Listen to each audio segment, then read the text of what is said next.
Hey everyone, and welcome to this explainer. I am so thrilled you're here today because we are taking a deep dive into something that impacts almost all of us, yet honestly, it remains terribly misunderstood. We are going to look at exactly how mortgage rates work today. Seriously, we're going to completely demystify the dense, high-stakes mechanics of today's housing finance market. We'll strip away the industry jargon, look directly at the math, and figure out exactly how lenders are pricing capital right now. So get ready, because we are unpacking the true cost of financing a home in a really volatile environment. Okay, let's dive into this. When you sit down at a desk to sign a mortgage today, you aren't actually just buying a house. I mean, most people view it as a simple transaction, right? Kind of like buying a really expensive TV. You negotiate a sticker price, borrow the cash, and pay it back. But in the modern 2027 market, a mortgage is actually a massive, highly leveraged short position against the US dollar. The sticker price of the home is, well, it's merely an illusion. Choosing how to finance that property is a really bold macroeconomic bet. Here is our roadmap for today. We'll start with the high-stakes macro bet, then look at fixed rates as inflation shields, and introduce the hybrid ARM wildcard. After that, we'll unpack SOFR and rate caps, map out the 5-year rule, and finally, wrap up with hedging life's unpredictability. I promise, there's a huge strategic payoff for you at the end of this. All right, Section 1, the high-stakes macro bet, or financing a home in 2027. To truly understand how mortgage rates work today, you have to realize just how drastically the baseline has shifted. In the 2010s, what we could call the low-rate fantasy era, the cost of borrowing was artificially suppressed. You could effortlessly walk into a bank, grab a 3% fixed rate, and basically ignore the broader economy. It was easy. But step into the volatile 2027 market, and lenders are on edge. They're using highly strategic, dynamic pricing models. Signing a mortgage today means you are stepping directly into the line of fire. You are actively predicting how inflation, employment, and the Federal Reserve are going to behave in that entirely unpredictable 5 to 10-year horizon. Moving to Section 2, fixed rates as inflation shields. Really, the bedrock of housing finance. Let's establish our baseline of stability, which is the beloved 30-year fixed-rate mortgage. Instead of just thinking of this as a static monthly payment, I want you to view it as a financial time capsule. You're securing what our sources call a shrinking yardstick. Think about it for a second. Year 1, your payment is $2,500. Year 15, it's $2,500. Year 30, still $2,500. Because the payment is fixed in nominal terms, inflation actually does the hard work for you. It vaporizes the real-world burden of that debt as consumer prices and your wages naturally rise over decades. You are paying the bank back with future dollars that literally have significantly less purchasing power. It is an absolute fortress around your cost of living. So the crucial point is, absolutely nothing is free. That complete immunity to inflation is exactly why the 30-year fixed rate is so incredibly expensive. Let's talk about the institutional fear premium. Banks employ quantitative analysts who understand inflation just as well as we do, maybe even better, and they absolutely hate subsidizing your cost of living. If inflation runs hot at, say, 8%, and they're trapped collecting a 6.5% yield from you, they are hemorrhaging capital in real terms. So they price their own fear of the bond market directly into your rate right up front. They charge a massive premium to absorb 100% of that duration risk. Section 3. The hybrid ARM wildcard. Stepping into the line of fire. Now we get to the counter strategy. What if you absolutely refuse to pay the bank's expensive fear premium? Well, you might look at an ARM to lower your cost of capital.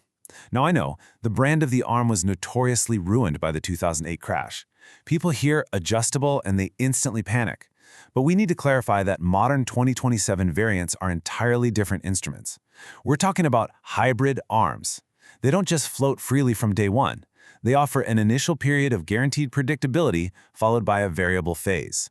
Let's pit these two strategies head-to-head. You've got your anchor, the 30-year fixed. It offers absolute predictability and complete inflation immunity, but at a very high premium cost. Then you've got your wildcard, the 7-1 hybrid ARM. The first number, 7, means your rate is totally static at a massive upfront discount for 7 full years. The second number, 1, means the variable phase begins in year 8, adjusting once annually.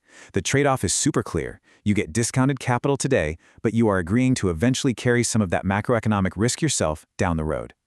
Section 4. SOFR and rate caps. The engine and the brakes.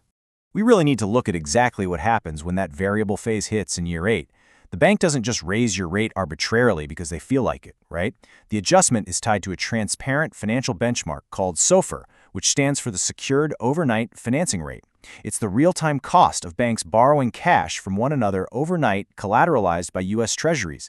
Think of SOFR as the engine of your mortgage. It is the purest reflection of liquidity in the financial system. When the Fed tightens policy to fight inflation, overnight borrowing spikes, SOFR goes up, and yeah, your mortgage payment goes up right along with it. Let's be totally honest about the stakes here.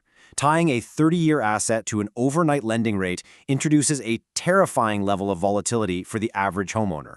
Imagine you're in year 7 of your discounted loan, and a sudden, unpredictable geopolitical crisis causes global inflation to just surge. Overnight rates spike. Without protections in place, your mortgage payment could theoretically double overnight as soon as year 8 begins. No way anyone wants that.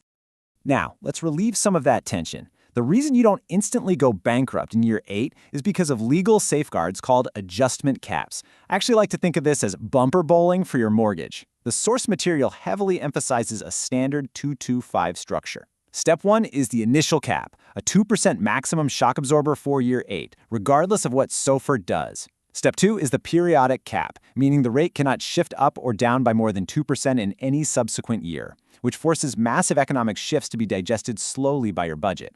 And step 3 is the lifetime cap, an absolute 5% ceiling over your initial rate forever. These circuit breakers brilliantly convert an infinite unknown into a tightly bounded, highly calculable risk. Let's move to and see how this builds into Section 5, the 5-year rule, or executing a surgical strike. Let's ground this theory in the hard math of a standard $500,000 loan. The 30-year fixed rate is sitting at 6.50%, making your principal and interest payment $3,160 a month. That is your baseline cost for absolute peace of mind. But the 7/1 hybrid arm is offered at a discounted 5.50%. Your monthly payment drops to $2,838. Because you stepped into the line of fire, a full 1% spread translates to $322 of real, tangible liquidity returning to you, the borrower, every single month. Let that compound for just a moment. Over the 7-year introductory period, that $322 a month turns into an incredible $27,048. That is retained capital. That is money that would have gone to the bank's FIRE premium but is instead sitting right in your pocket, ready to be deployed into investments or property upgrades. It's huge. But to capture that $27,000 safely, you absolutely must apply the 5-year rule. It's a strategic filter. First, the yield spread has to mathematically justify the risk, like that full 1% discount we just looked at. Second, and honestly most importantly, you must have a high degree of certainty that you're going to sell the home or refinance within 5 to 7 years. If you know you're relocating for a career change, why pay the bank a 30-year FIRE premium? You basically execute an arbitrage play against your own timeline. You capture the massive discount and you exit the loan structure before year 8 even arrives, completely sidestepping the SOFR adjustments and the circuit breakers. Finally, Section 6, hedging life's unpredictability, the true cost of a mortgage. Now, we must pivot to the inverse scenario. When should you gladly absorb the expensive FIRE premium of the 30-year fixed rate? Well, if this property is intended to be a long-term family home, or if your debt-to-income ratio is already tight, the calculus changes entirely. If an upward adjustment in year 8 would compromise your ability to cover daily living expenses or fund your retirement, it introduces unacceptable systemic risk to your family. The arm is simply off the table. Securing a known liability with a fixed rate becomes an active, brilliant defensive strategy to protect your peace of mind. And this brilliantly illustrates the philosophical core of this strategy. The true premium of a fixed rate is the financial cost of admitting life is fundamentally unpredictable. I mean, mapping out a 5 to 7 year timeline with absolute certainty is basically fiction for most people. Career trajectories shift, family dynamics evolve. You might think you're analyzing bond markets and SOFR spreads, but really, when you buy a fixed rate mortgage, you are purchasing insurance against the chaos of the human experience. Which leaves us with this final, vital question to ask yourself. Are you hedging against the market or your own unpredictability? Succeeding in a volatile environment isn't just a mathematical exercise about chasing the lowest introductory number on a screen. It requires an incredibly honest look in the mirror before you ever open a spreadsheet. Evaluate your timeline, respect the absolute power of the adjustment caps, and align your financing structure with your actual tolerance for uncertainty. Use these frameworks to navigate the market with real strategic confidence. Thank you so much for joining me on this explainer. Keep exploring, keep questioning, and I will catch you on the next deep dive.